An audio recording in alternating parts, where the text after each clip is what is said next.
বাউফল থানার প্রবেশপথে বিসমিল্লাহ ডিপার্টমেন্ট নামের একটি ব্যবসায়িক প্রতিষ্ঠান থেকে মোবাইল ফোন চুরি, যা ধরা পড়ল সিসি ক্যামেরায়।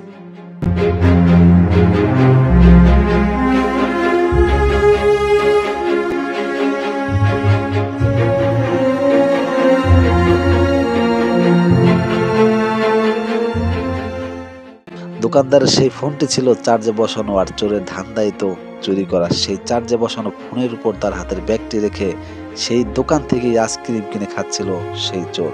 খাওয়া শেষে তার ব্যাগ নিয়ে যাওয়ার সাথে সাথে চার্জ থেকে সেই ফোনটি খুলেও নিয়ে যায়।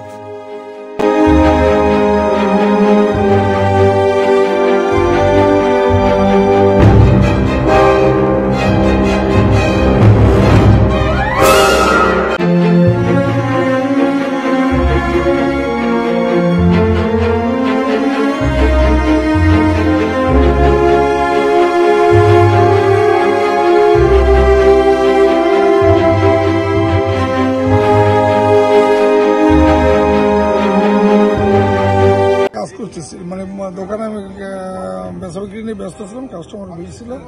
সেক্ষেত্রে আমি ওখানে দাঁড়িয়েছিলাম, ওই যে আইসক্রিম খেতে আসছে। আইসক্রিম খাওয়ার পরে আমি মোবাইলটা চার্জে রেখেছি।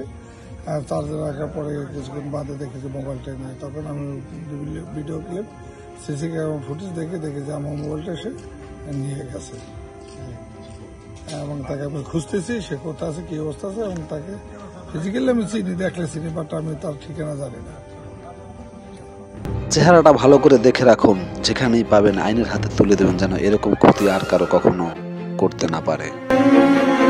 কিন্তু প্রশ্ন হলো, একেবারে থানা গেটের সামনে দোকানটি, এখান থেকে চোরের কিভাবে সাহস হলো ফোন চুরি করার?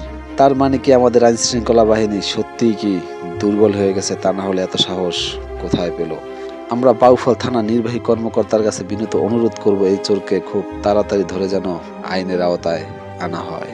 তা না হলে এই চোরদের সাহস এমন ভাবে বেড়ে যাবে, কিছুদিন পরে দেখবেন থানা থেকে পুলিশকেও চুরি করে নিয়ে গেছে। কথাটা হাস্যকর মনে হলেও এটাই সত্যি।